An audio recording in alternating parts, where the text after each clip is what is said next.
En France, une grue destinée au levage de charge ne peut pas automatiquement transporter des personnes. Accrocher un panier au crochet ne suffit pas. L'ensemble utilisé doit être spécialement prévu pour cette fonction. Pour travailler en hauteur, il faut privilégier une plateforme élévatrice mobile de personnel adaptée. Le panier suspendu à une grue de levage de charge doit rester une solution exceptionnelle.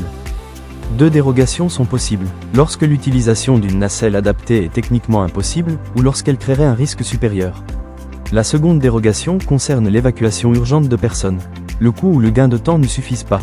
Le poids total du panier, des personnes et du matériel ne doit pas dépasser 50% de la charge nominale pour un équipement fixe et 40% pour un équipement mobile. Pendant le levage, le conducteur doit rester en permanence à son poste. Une communication fiable doit être maintenue avec les personnes présentes dans le panier. Si nécessaire, un chef de manœuvre dirige les mouvements. Le panier doit comporter des garde-corps, une plainte et un accès à fermeture automatique. Ces dispositifs d'accrochage doivent empêcher tout décrochage accidentel. Les oscillations dangereuses et les déplacements incontrôlés doivent également être évités. Avant l'utilisation, la compatibilité entre la grue et le panier doit être contrôlée. Il faut également vérifier la charge, le sol et la configuration du chantier. Une procédure de secours doit être préparée. Retenez qu'un panier suspendu à une grue n'est pas un raccourci. Son utilisation doit être justifiée et strictement encadrée. En cas de doute, choisissez une nacelle élévatrice adaptée.